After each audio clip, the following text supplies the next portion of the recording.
cousins have led very colorful lives, and I'm grateful for that, because compared to them, I seem like nothing. You know, I'm not a bad influence. I'm almost normal. They grew up in upstate New York in the kind of late 70s, like in 67, 68.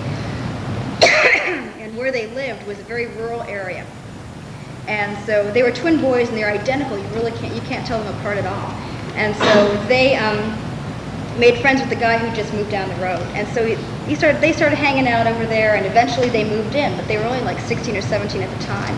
Anyway, this guy, the neighbor down the road, his name turned out to be Timothy Leary, and my cousins were making acid for him in these big, huge vats. They were manufacturing all the LSD.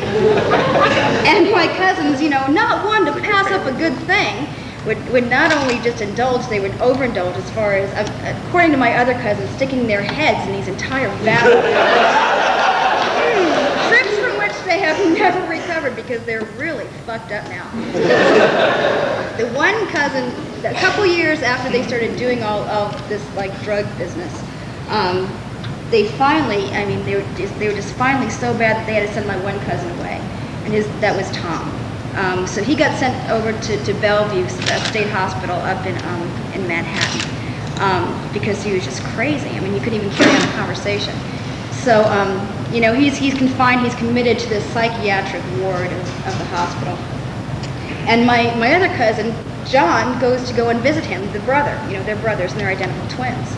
And so Tom says that he's got to go to the bathroom, so the guard lets him up, and he goes to the bathroom.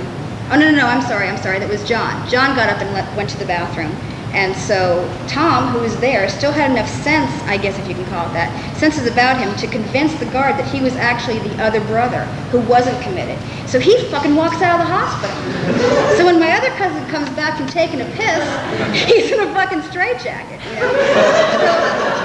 So he had to stay in the hospital for about six, 7 months. While my other cousin just wandered about doing all kinds of free, carefree things, you know, until one day when their parents, who is my Aunt Shirley and my Uncle Pete, got a call from the highway patrol that they had found their son, which was Tom, in the middle of the winter. It was like in November.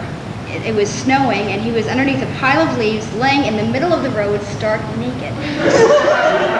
So they picked him up, and everything got straightened out. But yeah, they're a couple of nuts. And John actually moved down here for a little bit. And when we first met him, I was scared because I was like in 6th grade, and I'd never really encountered anybody who was, you know, that kind of far out. And my parents had told me about them.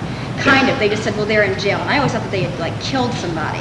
But it just turned out that they were drug addicts, which actually isn't so bad. You know?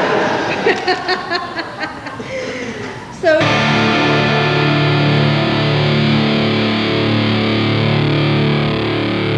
What is it that makes me... He fixes my car. He fixes my car. But he asked for things in return, as far as payment, I suppose. But, I don't know. Does anybody else need a cigarette besides me? I've been sitting up here smoking. All right, let's cut it short. Everybody go home now. Thank you for coming.